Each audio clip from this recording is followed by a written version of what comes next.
How to destroy the entire world.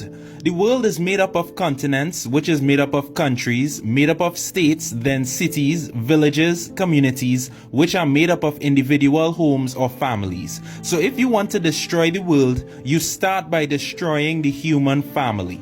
Now, God's design of the family is God, who is the foundation and source, the father, who is the provider, protector, and disciplinarian, as well as teacher, the mother, who is the nurturer, caregiver, emotional support, and teacher, and the children, who are the offspring. The children are the future of the world. So the first step in destroying the family is to remove the most important person, God. You do this by removing God from the education system and pushing the agendas that there is no God, the Bible is outdated, science is fact, God is fiction, and whatever else nonsense people believe these days. The next step in destroying the family is the removal of the father. This step is much easier now that God is gone. You see, because godless homes produce young adults with a morally corrupt lifestyle. Slack, godless women go about giving up their womb to multiple men outside of marriage. Weak, godless men go about creating children that they have no intention of fathering. This usually results in what we call single-parent households, most of which the mother only remains and the father is excluded. Fatherless homes proliferate fatherless homes, and now you're left with an epidemic of broken family units, with no God and no father.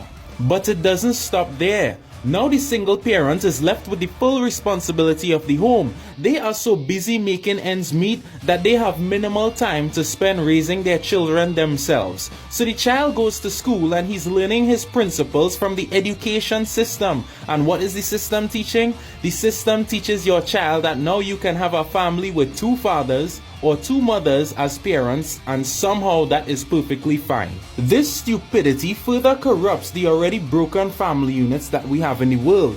Now you're left with homes that have no God and no father. Some have no mothers. Some have two mothers, two fathers. It's a complete mess. Now the result of broken godless homes is that it produces morally weak offspring.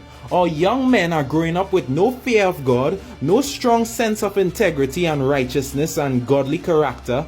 Our young women are growing up with no sense of chastity, no humility or loyalty, experts in manipulation, and the list goes on. So these faulty, misguided youths evolve to become corrupt politicians, fraudulent judges, unethical policemen, ruthless criminals, dishonest businessmen, greedy pastors, all who pollute and dismantle our communities, states, and nations. Now you have a selfish and cold world where no one loves or respects their neighbor, everyone fights for themselves, family becomes enemies, close friends backstab each other, nobody could be trusted. It's country against country, nation against nation, mankind divided against himself and destroying his own race.